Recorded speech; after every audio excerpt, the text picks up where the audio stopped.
Hello there, every good name is taken here, and welcome to another video. And today I've got another review for you, and as it has been requested beneath the last review episode, today we're going to be having a look at the wotb, the Chinese T10 premium medium tank, and we will be comparing it to the Chinese T10 tech tree tank. And as we do usual, I'm gonna have it compare with a background gameplay that I just had. And for your information, if you want to see or tell me what you want to see next as reviewed in the comment section down below. Quick mention here, I got another review coming up soon, but that was a Patreon request, so don't get confused. The most liked comment with a tank inside of it will be the tank I will review next. So if you see a tank that you want to see as well, give it a like. Without further ado, let's just jump straight into it and start with a replay. So the wotb is quite an interesting tank. I'm gonna be using it here with a gun with calibrated shells, whilst comparing it with the 120 with gun rammer. So there is a difference there. So the wotb has a 105mm gun. So on his APCR rounds, which is standard, it has 350 alpha damage. You have roughly 6.5 seconds reload, giving you a DPM of 3200. Comparing that to a 121, you have a little bit less DPM, as has just that 420 alpha damage with that insane 7.3 seconds reload. But as I'm running this with calibrated, you have more penetration on your standard rounds by 257 to 245. If we have a look at the heat of the wotb, you go with 330 millimeters of heat penetration and 300 alpha damage, and your HE is not too good but not too bad either, with 400 alpha and 58 millimeters of penetration. Your aim time on this tank is an amazing 1.4 roundabout, but if you can compare that to the standard Chinese tanks, you all know that they have an amazing aim time, and the 121 has a 0.91 aim time, being pretty much 50% better on it. Your accuracy with 0.31 is pretty good and about 10% better than the 121, so you are more accurate on the move, as well as with turret rotation, which is also agreed on by the soft stat test, which this tank has. You have 6 degrees of gun depression, which is the same for both tanks, and 20 degrees of gun elevation. You have a solid top speed. As you are a medium, of course, you are interested in the mobility, and this tank has some. You got 56 forward and 20 backwards, which is exactly the same as the 121. You got the same engine, but as this tank is a bit lighter because it has a less heavier gun from its caliber, your horsepower per ton is better, meaning your acceleration is quicker than the other T10 Chinese medium tank. The terrain resistances are the same, so it's really just that gun that really makes a difference here. So yeah. Else there's not a lot anymore to say. You got 1800 base hit points, which is equal for both teams. And your armor is quite nice on this tank. You got 240 millimeters of frontal turret protection, which is shaped and quite round, so you are gonna bounce some stuff in this tank. And thanks to your 6 degrees of gun depression, you can hold down with this tank quite nicely. You have 130 on the side of the turret, which is not too much, and given that it's quite flat on most parts of the side, you're not gonna be bouncing a lot there, but it can still happen, of course. And your back turret is quite unique. You have 185 there, so you can't get HE'd in the back turret. Likewise, the other T10, you can HE in the back turret. Your hull is exactly the same for both tanks with 120, 80 and 60. Meaning that you can side script with this tank. 80 millimeters of side armor is enough, but don't rely on it too much. And if you got the wrong angle, you are gonna get penned quite easily. So better watch out for that. Overall, I can say you got a great gun, a hold down capabilities with your 6 degrees of gun depression.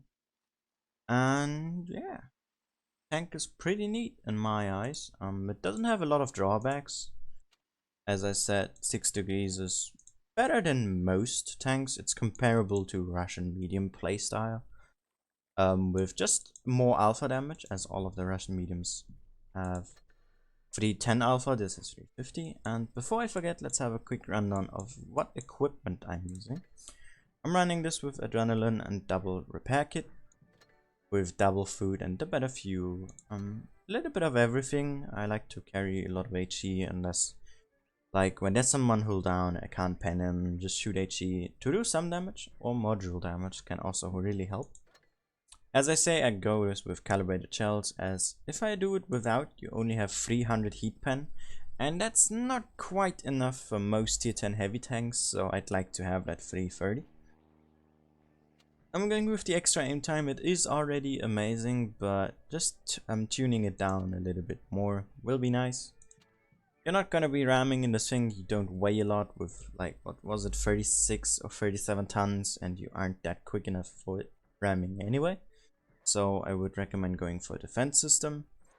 The turret is pretty good on its own, but not good enough to really give the reason of using enhanced armor. So I'm going with the hit points here, as you mostly brawl with mediums anyway. This is the better way to go in my opinion. Optics here, pretty normal, and then a little bit of everything, as the traverse is already quite nice, so that's not needed. And yeah, let's just jump into it, shall we? And have a live game for this tank. We are on Yamato Harbor here, full tier 10 matchmaking, so we can see the full extent of this tank, hopefully. And we got 3 tank destroyers. You can of course bounce them, but you don't ever really want to peek against the tank destroyer in any tank. So let's see if we can avoid that. And as you got 6 degrees of gun depression, I'm gonna repeat that a lot. You can play like, for example, 62A. Turret is arguably sometimes a little bit better.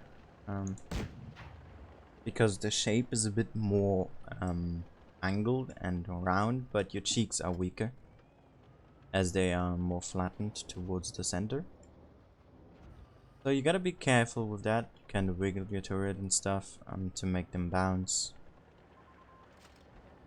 And else you might not receive too many bounces on the turret. Be careful here against that 268.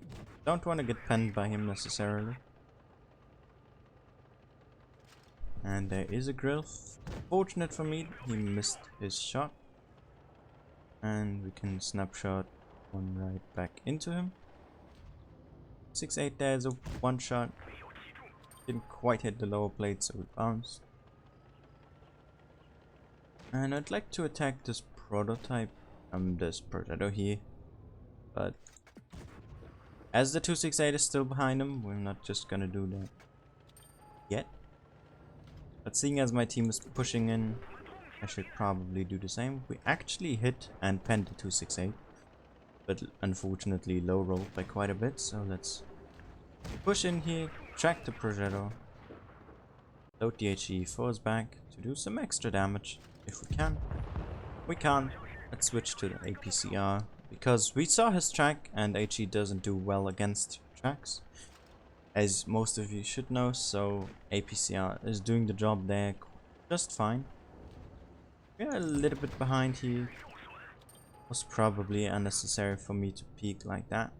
I took quite a big chunk of damage here that I should have probably saved, so let's reposition as we are one tank behind. And they are still quite healthy enemies. Drill spotted. The Death Star's still full HP.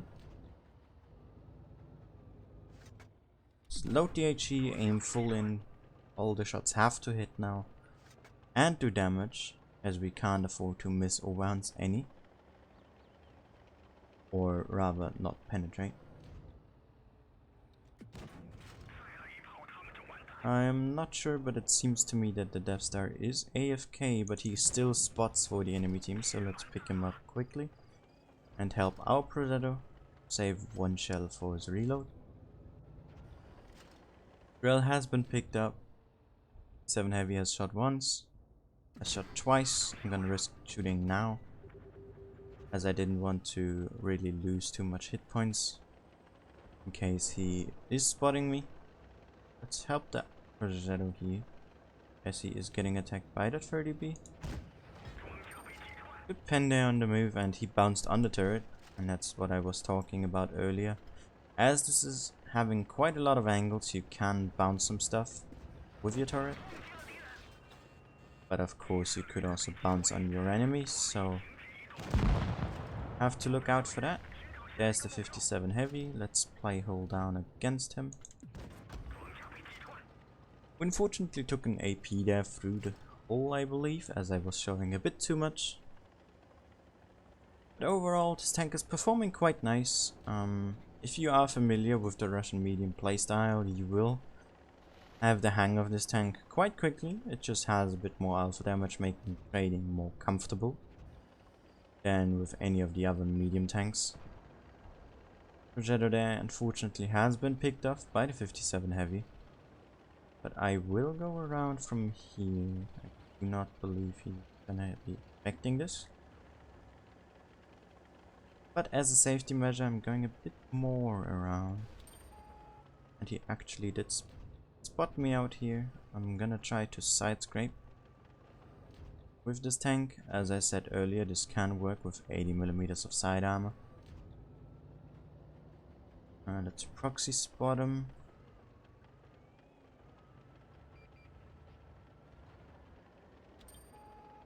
There he is. We still got 2 minutes. I should not be rushing anything. Also, something you have to keep in mind, you got 2 quite huge cupolas on top of your turret.